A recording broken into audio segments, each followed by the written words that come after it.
Kung nakakausap mo ang isang magkaibigan at natatanong mo kung gaano katibay ang pagkakaibigan nila, ang sagot dyan, minsan dyan ay maiksi o kaya mahaba.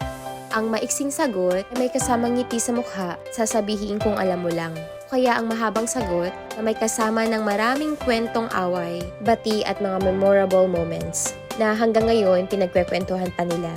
Hanggang ngayon, hindi malilimutan kasi maya't maya pinagtatawanan pero may natututunan. May mga pagkakataon na gusto nilang sumuko at hinto ang pagkakaibigan. No choice pa rin nilang mag-move on. Kasi nga, ang saya naman ng pinagsamahan. Tama, yan nakaangkla ang pagkakaibigan at pagsasamahan.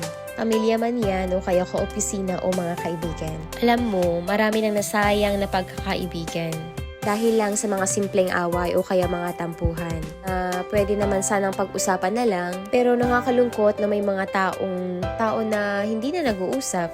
Kapag nakausap mo silang dalawa, kaiba ang dahilan kung bakit hindi sila magkasama. Sa isang samahan naman kasi o kaya sa magkarelasyon, ang nagpapatibay sa kanila is yung kanilang pinagdaanan. Sa mga good times naman kasi, dadaan lang yan at maaalala. Pero kapag may naging problema yan ang maaalala.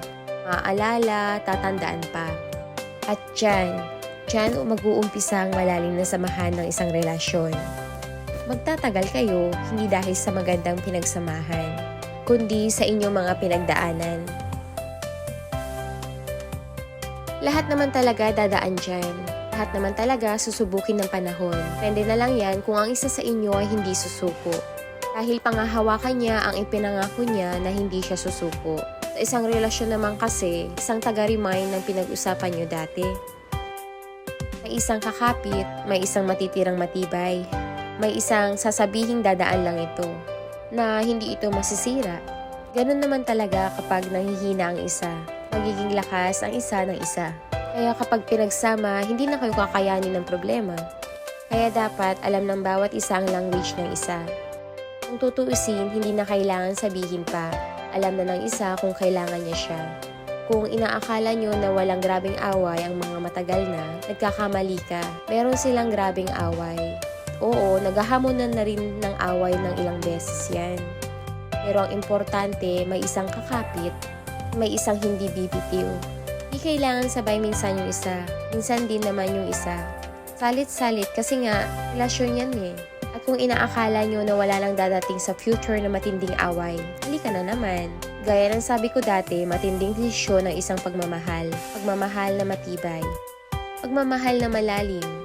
Hindi sa tagal yan, kundi sa tindi ng desisyon ng pagmamahal. Sabi nga sa 1 Corinthians 13:13, And now these three remain. And now these three remain. Faith, hope, and love. But the greatest of these is love. Happy Valentine's to all!